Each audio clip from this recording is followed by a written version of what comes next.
Diglett dig, Diglett dig, Diglett dig, Diglett! Why are there so many Diglett here by the Gaiva Dam? Diglett dig, Diglett dig, Diglett! I still don't get it. Let's listen to the podcast to find out.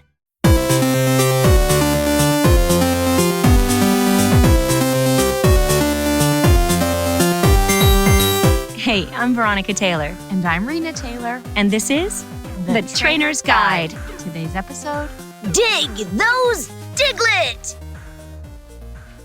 hello. Today we are at episode 30. Yep. Amazing.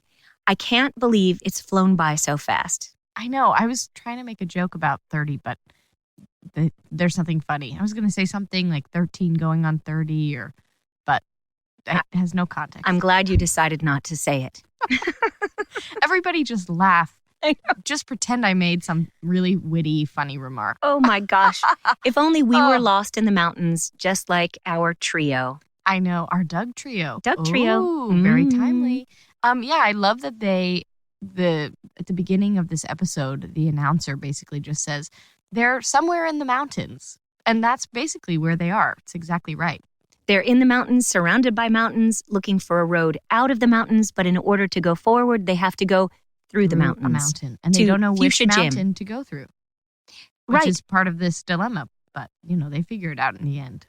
And with a giant blast that they hear, they begin running in that direction. Yes. So oftentimes in our life, something happens and it causes us to move forward, whether it's a good thing or a bad thing. That's true. And that is like the case with these guys. Every episode, they're just kind of on their way and something happens and that, they answer the call and that leads them to, their next step, or they meet somebody who will help them down the road, or, it is pretty amazing. You just don't realize how often in your life, saying yes to something or taking maybe not necessarily the road less traveled, but, doing something, all those choices really impact you. That's right. And it is the journey rather than the destination. Totally. So, which is true. And we experience that through Pokemon on this journey. We also see Team Rocket at the same time. This is a big Team Rocket episode, I will say. For their jokes, especially. For jokes, and also they have a range of emotion, and we really see them. They've kind of hit rock bottom. And this episode is kind of, we just see them more depressed. From the bottom to the top. Well, you say rock bottom, but is that why Meowth is trying to get rock hard abs? Yes, definitely. So Ash, Misty, Brock, they're trying to figure out how to get to Fuchsia Gym. The blast happens and they run towards it. At the same time, we get a cut to Jessie and James making themselves lunch, and Meowth is doing sit-ups. He's not eating because he's developing a gut. And they both says, work that body. Work that body. Amazing. Hilarious. I'm going to use that for my inspiration for myself, my own fitness journey. Work that body. It's hilarious. Fantastic. And then the blast happens and their food gets spilled on them, so they don't have lunch. And they're running off to find out who made this happen. They're incredibly Whose hangry. Fault? Yes. Yeah, I guess they are hangry. Which is it. But you know what? Maybe the range of emotions we get from them is because they are hungry. Because when sometimes you're hungry, you get mad and then you're just kind of sad and tired and whatever. Mm-hmm. And maybe the reason why they're acting like this in the whole episode is because they haven't eaten. Nobody's eaten in this. That's true. But you're right. Maybe that is the drive. Everyone is trying to get to a gym to get some food. Yeah, also. I know. I can relate to that. So we get to the source of the blast. Yes. We find out that this company is building a dam. The Gaiva Dam. The Gaiva Dam. Which I thought, is it because of MacGyver? But it must come from something else. I don't really want to know. I like to think it's MacGyver. Or Godiva. Oh, that's good too. It could be a chocolate dam. Who knows? And it's instead of water, it's just liquid chocolate. They're trying to divert the liquid chocolate river. Yeah. And we find out that Pokemon takes place in the Swiss Alps. Oh, right. I see what you're saying. Yes, we do.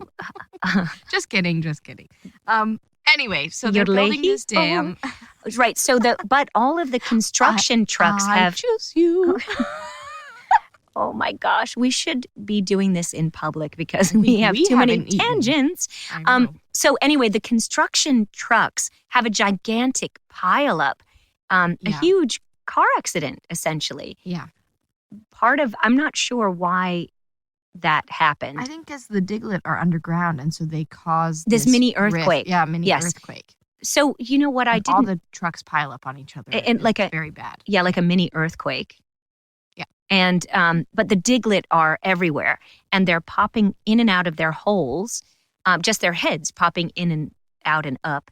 And they are disrupting. Well, they live in the area, first of all, so they're disrupting the construction and the ability to construct. Right. And the construction head is trying to get rid of the Diglett because they keep wrecking everything, interfering in the plans. And Diglett are these mole-like Pokemon. Mm-hmm. They pop in and out, voiced by Veronica Taylor. Yes, I do the voice of the Diglett, not Doug Trio, but just the Diglett. Yeah, which I really love them, and the problem is I didn't know they were a mole Pokemon. I think I might have played it differently, but I thought they were worms. And so this whole time I have played it as a worm. And sometimes, you can get away with that, but your subtext is what makes the character. What would it have sounded like if it was? I haven't even gone into this, Rena. I haven't even thought ahead. Let's get into it now. The Diglett, Diglett dig, Diglett dig, and then it was sped up, Diglett dig. But if they were moles, Diglett dig, they might have been a little more like in Mophie. I played Mogu, the mole postman who was blind because he's a mole, and he was a little bit more scratchy, kind of, and so maybe the Diglett as moles would have been Diglett dig, Doug Trio, which was not me, but something like that. So had I known the world, the Poke world, it might be totally different. Yeah, that's absolutely right. But anyway, on we go with these mole creatures. I will say that the construction guy does call them bug Pokemon. Nobody knows what they are. And Gary, spoiler, Gary's here. He does correct him and says it's more like a mole Pokemon. Gary pulls up with all of his cheerleaders in the car, and he is quite full of himself. But to give him he does his know due, a lot. He has been studying. And he's been working hard, it seems. But I do think that you have to have a positive, kind attitude, and he definitely does not have that. No. So, and he also is going for him. He's pretty mean to Ash, I think. Yeah, harsh, I should say, harsh. It's tough love, but I don't think there's a lot of love between them, so it's just tough. No, but on the plus side, Brock is very interested in the fan club and is trying to get some numbers. Hilarious. So, to backtrack, the reason why Gary is here is because the construction man has put out an open call to all Pokemon trainers to see if they could come and basically help him. So Gary and these busloads of Pokemon trainers, right, come to try and help out. And the winner, or whoever can do it, they win a 6-night stay at the Gaiva Resort. With the hot springs. Gaiva Hot Springs. So sounds amazing. Yeah, anyway, I mean, it's a pretty good deal. Mm-hmm.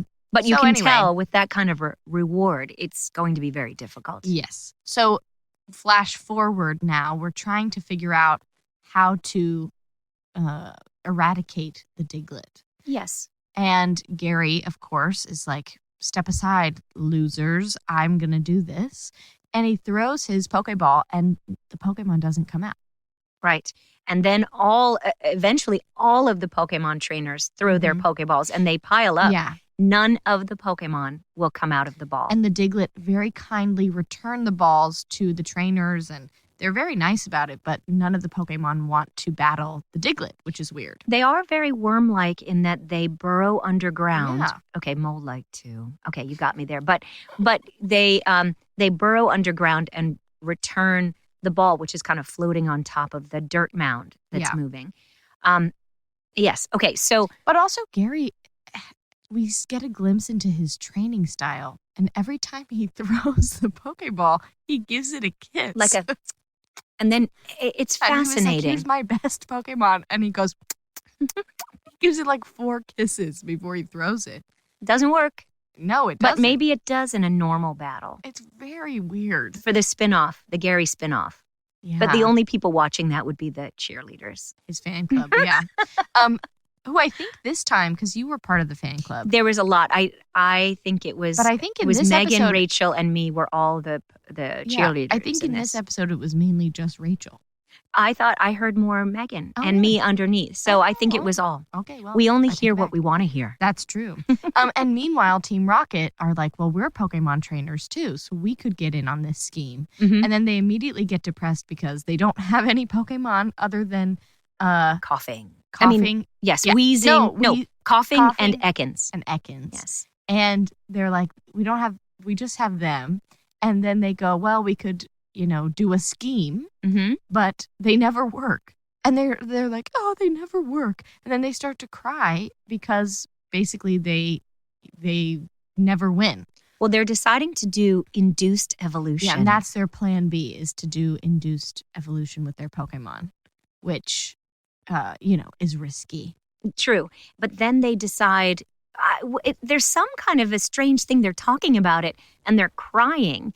And then the coughing and the tears. Ekans, they are kind of, I guess they decide to evolve. Right. They evolve for Jessie and James because Jessie and James bring up an interesting point where we kind of learn a little bit about evolution in terms of you need a specific amount of ability points or something like that. Which I didn't even listen to. I kind of breezed through that. I can't remember specifically. Exactly. But you need some points. Right. And anyway, and they're like, we can't experience points, I think. And they're like, that's not going to work for us. And then they go, when a Pokemon evolves, they become totally different, a totally new Pokemon. Right. And they are like, we've been with them for so long, we could never, force them to evolve. And so they're hugging them and crying because they're so overcome with emotion and love for these Pokemon. And then the Pokemon evolve on their own. Into Weezing and Arbok. I do have to say that it is not dissimilar to a parent and child relationship because there is a point when, speaking as a mother right now, perhaps Delia feels the same. But when your child is very small and crying and throwing up all the time, you kind of wish that they were older, and yet they do some fun things sometimes, so you don't wish it all the time. But then as the child gets older, you kind of miss the young times, and then you're kind of looking forward to the older times, and then you have let's say high school graduation or college graduation, and a parent too would be crying over their child who has evolved, and you're hoping that they still come home to visit. And, so I can really relate to what Jessie and James are going through in this. Totally. Yeah, totally. They are. It's real.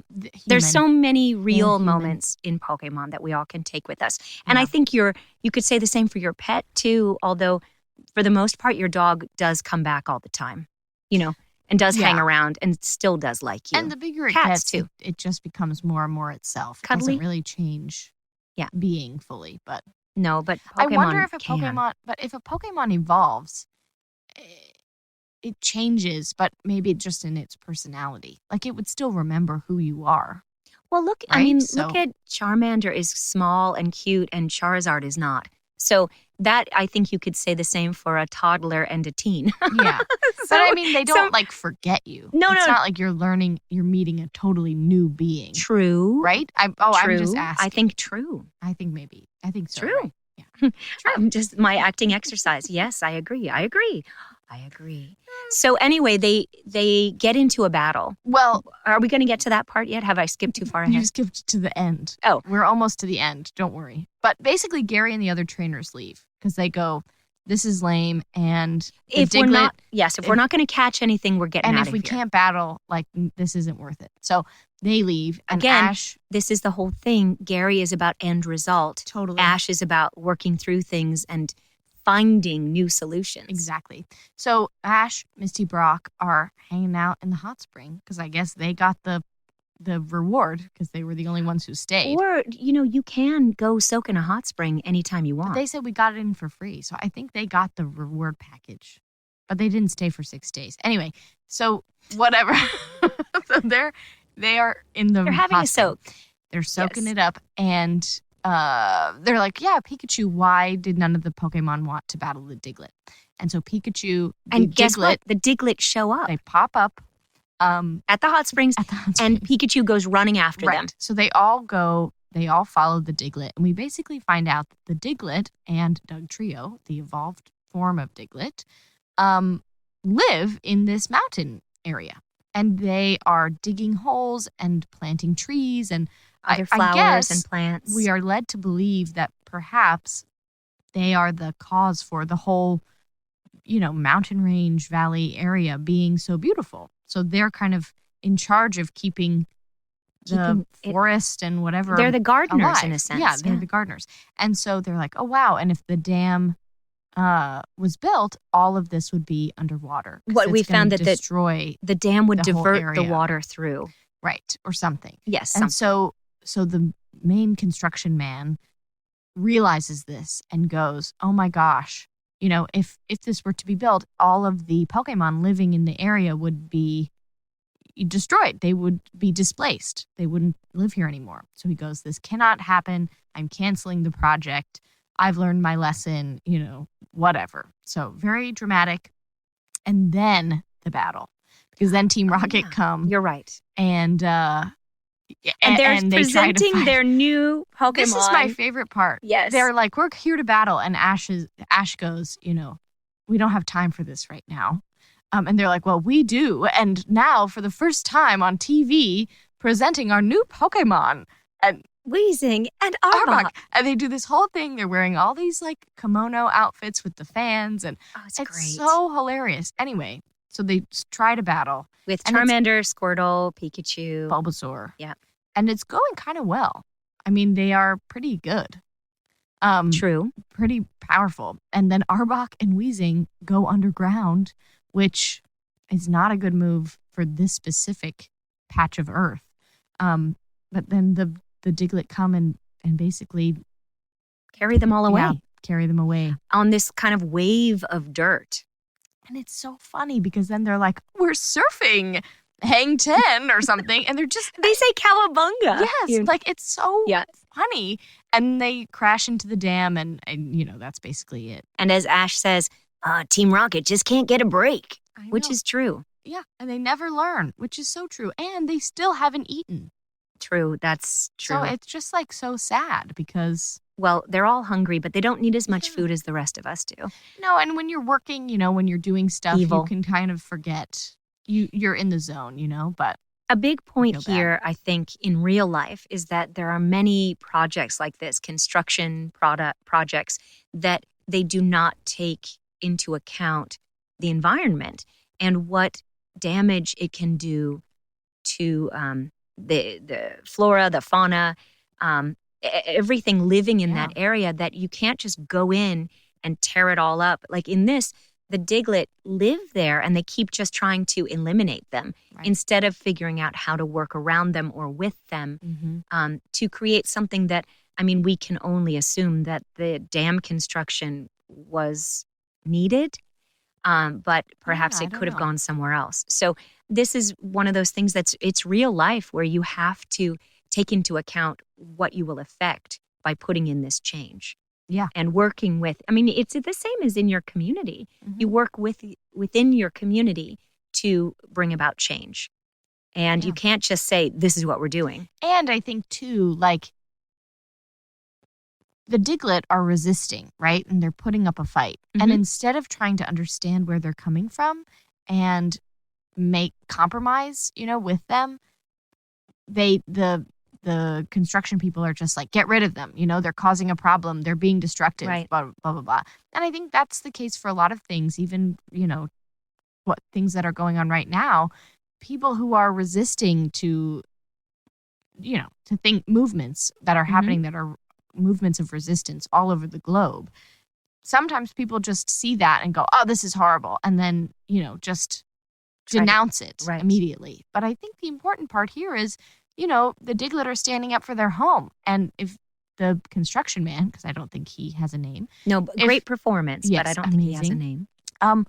if he hadn't seen, what they were doing and understood why they were fighting back so hard, he would have just kept being angry and pushing back without having an understanding of what's going on. So, I think we all have to kind of, it's a great reminder that in everything, you always have to take a step back and try and put yourself in the other person's shoes. Yeah, or whole. Right. In the Diglett's case. But it is that you can't just plow through. Yeah. Literally. And also with all of the construction that is more pollution and what the Diglett are doing and Doug Trio are creating a better environment for the air, for the earth, all of that. So you have to take into consideration everything. Yeah. Perhaps that's the best And we takeaway. find out at the end, if you do a little digging, you can find something good wherever you look. And I do think that that's important too.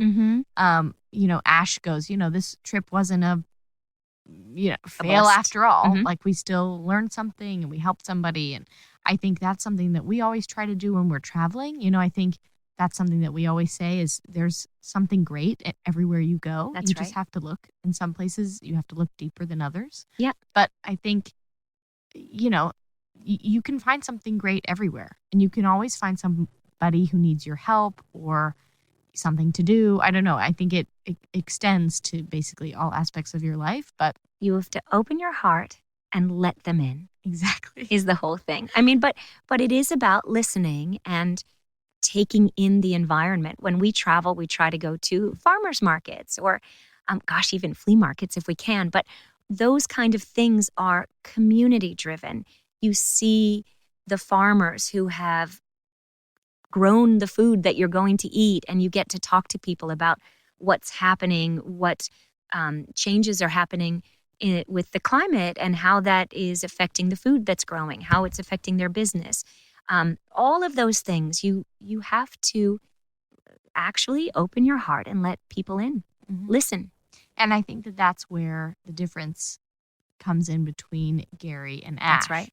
Is that Ash, through perhaps, no fault of his own, he always hangs around.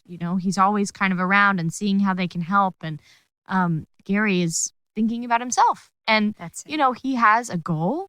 He and Ash both have the same goal, wanting to become the best Pokemon trainer, wanting to become a master, But Gary is very headstrong and dedicated to this goal to the point where, he's studying, he knows a lot, but he's not actually trying to help other people or Right. use his knowledge to help and lift others up. But it's also, you can have the same goal, but how you achieve it is quite Yeah. different. And So I think Ash is always trying to help. That's And, they're always around and always getting stuck into things. And sometimes that's,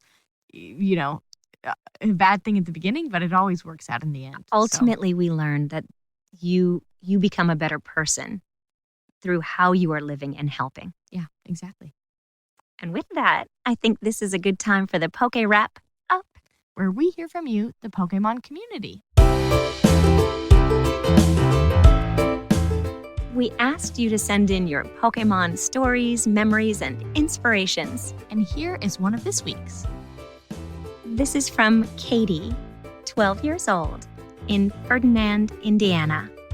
She writes, I love Pokemon so much, and it's my favorite show since I started watching it. It's still my favorite show to this day.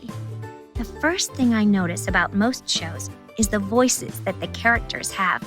And this show provided such wonderful voices for the characters. You have such a wonderful voice, Veronica, and I am so glad they picked you for the honorable role of Ash Ketchum. It makes shows so much better when they have voice actors with wonderful voice talents. Because of the show's comedy, friendships, and life lessons, it's a show that'll always make me feel good and at home. Thank you, Katie, for your lovely story. And we want to hear from all of you. Email us a short recording or write to us at trainersguidepod@gmail.com. And try to keep it short, maybe 30 seconds or so. We don't want to have to edit. Oh, and please include your first name and where you're from. Well, I guess that about wraps up today's episode of The Trainer's Guide. And, as they say, to be continued. We hope that you continue to join us on this journey that is The Trainer's Guide. As you know, you can find us on Apple Podcasts, Spotify, or wherever you get your podcasts. Wherever you're listening now. And if you subscribe, comment, and rate the podcast, it helps others find the show and keeps us on the air. Thank you so much in advance for your generosity and all of your amazing support. Trainer's Guide is a production of Boom Integrated. We are co-executive producing this along with The amazing Adrian Glover and the incomparable Robin Lai. I'm your host, Veronica Taylor. And I'm your host, Rena Taylor. And this has been The Trainer's Guide. We'll see you out there on the road.